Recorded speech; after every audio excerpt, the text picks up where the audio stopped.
Margaret Chen is a 71-year-old retired school librarian from Columbus, Ohio. She has been taking Lisinopril every single morning for 6 years. Her blood pressure numbers look great on paper. Her doctor is pleased, but Margaret is not doing well. She feels dizzy by noon and exhausted by 2 o'clock in the afternoon. She cannot make it through a chapter of the novel she is reading without nodding off. She tells her daughter, "I think I'm just getting old." Her daughter refuses to accept that. She insists on a second opinion. And when the new doctor reviews Margaret's chart, he does not change her diagnosis. He changes her medication. What he discovers shocks both of them. And what happens next is something every single person watching this needs to hear. I'm Dr. William, and if you or someone you love takes Amlodipine, Losartan, or Lisinopril, this video could genuinely change the way you think about your blood pressure treatment. Here is what I've come to believe after years of working with older adults.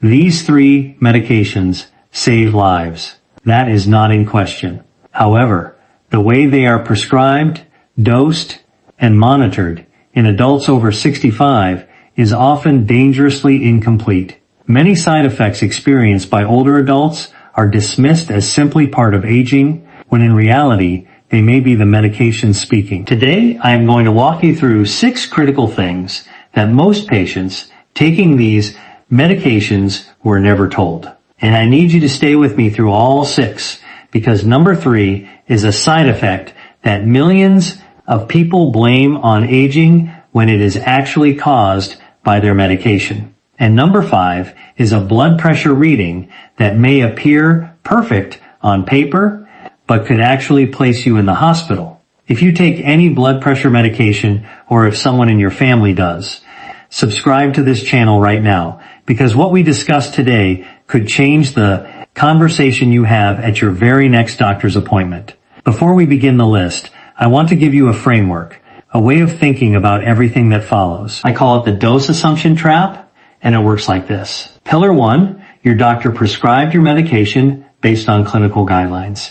That is entirely appropriate. However, what most people do not realize is that these guidelines were built primarily on studies involving people in their 50s and 60s, not 78-year-olds taking 3 additional medications and living with bodies that process drugs very differently than they did 2 decades ago. Pillar 2, the dose that controls your blood pressure numbers on paper may quietly be creating symptoms that you are attributing to age. Fatigue, dizziness, brain fog, and swollen ankles are not inevitable parts of aging. They may be medication side effects hiding in plain sight. Pillar 3, controlled blood pressure on your medical chart does not automatically mean optimal blood pressure for your body.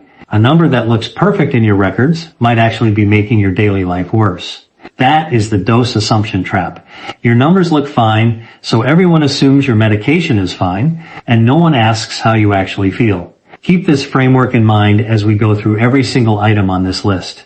Number 1, 3 medications, 3 completely different mechanisms, and why it matters which one you are taking. Robert Morales is 68 years old, a retired truck driver from San Antonio, Texas. When his blood pressure came back elevated during a routine physical examination, his doctor handed him a prescription for Amlodipine and said, "Take this once a day." Robert asked one question, "What does it do?" His doctor replied, "It lowers your blood pressure." And that was the end of the conversation. Robert took that pill every day for 2 years without understanding a single thing about how it worked or why that particular medication had been chosen for him. And that lack of understanding nearly cost him dearly. Here is what Robert was never told and what you may not know either. These 3 medications work in completely different ways inside your body. Amlodipine is a calcium channel blocker. It relaxes the muscles in the walls of your blood vessels, allowing them to widen so that blood can flow through with less pressure. Losartan is an angiotensin receptor blocker, or ARB. It blocks a specific hormone that signals your blood vessels to constrict. Lisinopril is an ACE inhibitor. It prevents your body from producing the enzyme responsible for creating that same blood vessel constricting hormone. Why does this matter? because each of these classes of medications carries a unique set of side effects, drug interactions, and risks that become increasingly significant with age. Knowing which medication you are taking is not trivial. It is essential. So, here is your first action step. Ask your doctor this question at your next appointment. Why did you choose this specific medication for me instead of one of the other classes? If you do not receive a clear and specific answer, that is a conversation worth continuing. And it is within these side effect profiles that things begin to get uncomfortable, especially with one of these three medications. Number 2, the side effect your doctor calls normal, that is anything but normal. Linda Hargrove is 73 years old, a former postal worker from Richmond, Virginia. She has been taking amlodipine for 4 years, and for most of those 4 years, her ankles have been swollen. Not just slightly puffy, swollen enough that she stopped wearing the shoes she had worn throughout her entire adult life. She brought it up to her doctor at least twice. Both times, the answer was the same. That is a common side effect. It is harmless. Do not worry about it. Linda trusted that answer. She adapted. She purchased wider shoes. She elevated her feet every evening. She accepted the situation until one afternoon when the swelling became so severe that her daughter took her to urgent care, where they discovered that the edema had been masking a deeper circulatory problem that had been developing without proper monitoring for more than a year. This is not rare. The Journal of the American Heart Association has documented that amlodipine-related peripheral edema affects up to 10% of patients, and the incidence increases significantly with advancing age and higher doses. In clinical practice, it is often trivialized. However, the underlying mechanism makes it far more than a cosmetic issue. Calcium channel blockers, such as amlodipine, dilate the arteries, but they do not dilate the veins at the same rate. This imbalance causes fluid to leak from the capillaries into the surrounding tissues. In younger individuals, the body often compensates for this change. In older adults, who may already have reduced venous return, this can create a cascade of problems.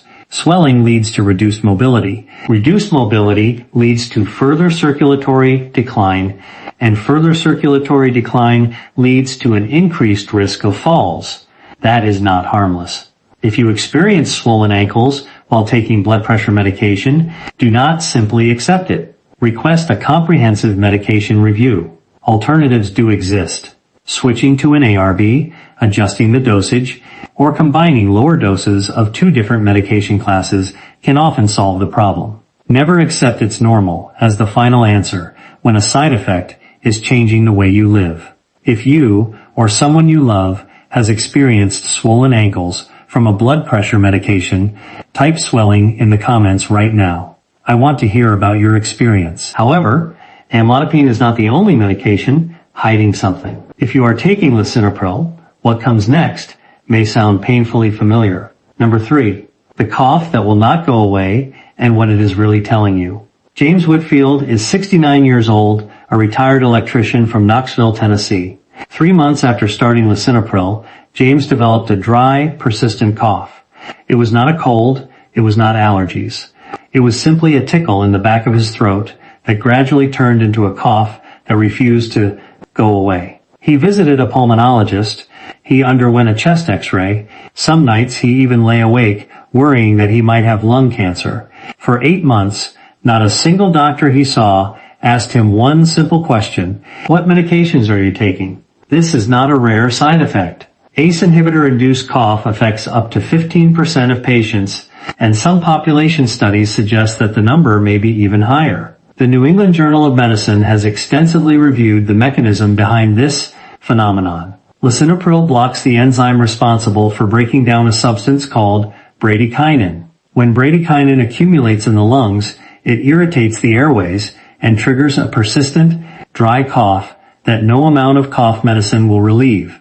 In older adults, this cough is far more than a minor annoyance. It disrupts sleep, it causes dizziness and lightheadedness during coughing episodes. It increases the risk of falls, and it diminishes quality of life in ways that are difficult to measure, yet impossible to ignore. If you develop a new, unexplained cough, After starting an ACE inhibitor, such as Lisinopril, inform your doctor immediately. Switching to an ARB, such as Losartan, eliminates this problem in the vast majority of patients. This is a well-known, thoroughly documented, and completely manageable issue. It is not something you should ever be told to simply live with. Now, after hearing all of that, Losartan may sound like the safer option. However, number 4 is the hidden danger that patients taking Losartan specifically need to understand. Number 4, the silent potassium problem that no one is monitoring. I am not going to share a single patient story for this one because hospital data tells a story that is far more concerning than any individual case. Both ARBs, such as Losartan, and ACE inhibitors, such as Lisinopril, have a well-documented effect that receives far too little attention during routine medical care. It can increase potassium levels in the blood. The medical term for this condition is hyperkalemia. Data published in the American Journal of Kidney Diseases shows that hospitalizations related to hyperkalemia among older adults taking these classes of medications are alarmingly common and continue to rise. Here's how it happens. These medications reduce the activity of a hormone called aldosterone. Aldosterone sends signals to the kidneys instructing them to eliminate excess potassium. Less aldosterone means less potassium leaves the body. Now consider the realities of aging. Kidney function naturally declines as we grow older, meaning that the kidneys become less efficient at removing potassium from the bloodstream. Then consider what many older adults are eating: bananas, spinach, potatoes, sweet potatoes, and beans, all widely promoted as heart-healthy foods, and all extremely rich in potassium. Next, add potassium-containing supplements or salt substitutes, which many health-conscious adults use without giving them a second thought. The accumulation of potassium can eventually become dangerous. And here is the part that scares me most. Hyperkalemia often presents with no symptoms at all until it triggers a cardiac arrhythmia, a potentially fatal heart rhythm disturbance with no warning. What to do instead? If you are on Losartan, Lisinopril, or any medication in the ARB or ACE inhibitor class, you need your potassium levels and kidney function checked regularly, at minimum every 6 months. This is not optional. It is essential monitoring that too many patients are not receiving. At your next appointment, ask one question: when was my potassium last checked? If no one can give you a clear answer, that is a problem. If you've been on one of these medications for more than a year and have never had your potassium levels tested, type never in the comments. I think you'll be surprised how many of us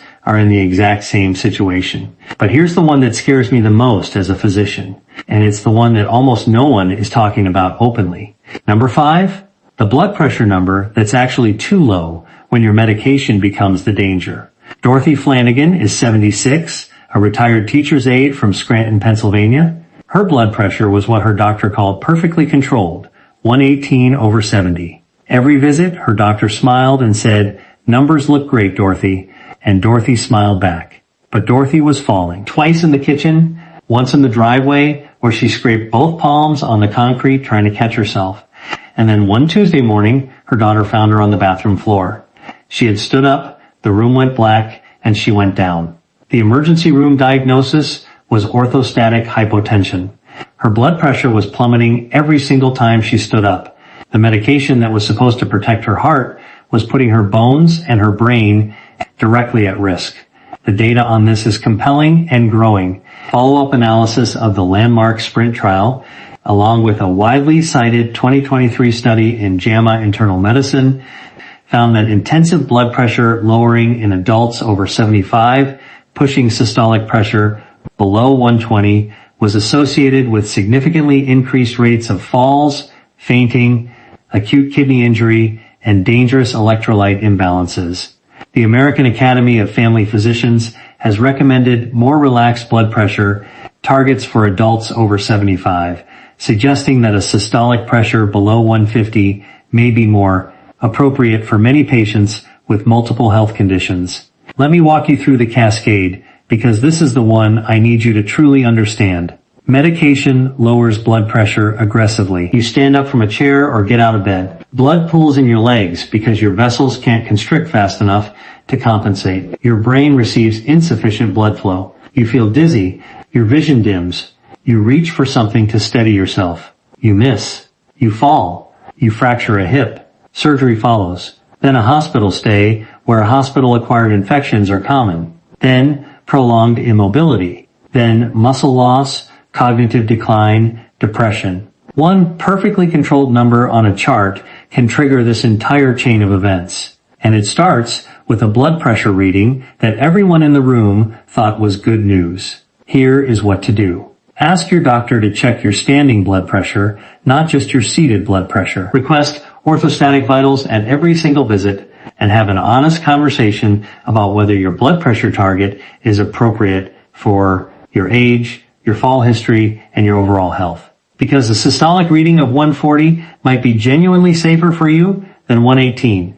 The best number is not always the lowest number, which brings us to the conversation that ties all of this together and the one tool I want you to walk away from this video holding in your hand. Number 6, the blood pressure medication checkup. 5 questions to bring to your next appointment. I want you to screenshot this, write it down, print it out, bring it with you. These 5 questions could change the way your blood pressure is managed. Question 1. Why am I on this specific medication and not another class? You deserve to know why Amlodipine was chosen over Losartan or why Lisinopril was chosen over an N. ARB? The answer should be specific to you, not generic. Question 2. What is my blood pressure when I'm standing, not just when I'm sitting? A reading taken only while seated gives you half the picture. The other half could save you from a fall. Question 3. When were my potassium and kidney function last tested? If you're on an ACE inhibitor or ARB and no one is monitoring these numbers regularly, that is a gap in your care that needs to close immediately. Question 4. Is my current blood pressure target appropriate for my age and overall health? The right target for a 55-year-old is not automatically the right target for a 78-year-old. This question opens a conversation that many doctors don't respect you for starting. Question 5. Are any of my other medications or supplements interacting with this one? Blood pressure medications do not exist in isolation. NSAIDs, certain antidepressants, potassium supplements, even some over-the-counter cold forcing. Medications can interfere with or amplify the effects of what you're taking. Any physician who takes your health seriously will welcome these questions. They will respect you more for asking them. And if your doctor dismisses you for raising these concerns, that tells you something important about whether that relationship is serving your health. We come back to Margaret Chan, a woman from our opening who thought she was just getting old. Her new doctor didn't change her diagnosis. He lowered her dose and switched her medication class. Within 3 weeks, the dizziness stopped, the fatigue lifted. She told her daughter, "I feel like I got 2 years of my life back." Margaret's blood pressure is still well controlled, but now the number on the chart and the life she's actually living finally match. Here's what I want you to carry with you. A blood pressure pill should help you live better, not just live longer. If your medication is controlling a number on a chart, but quietly stealing your energy, your balance, your clarity, and your confidence, that is not treatment. That is a trade-off you never agreed to, and you have every right to question it.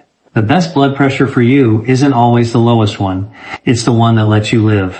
If you are on any blood pressure medication, I want to hear your story. What are you taking?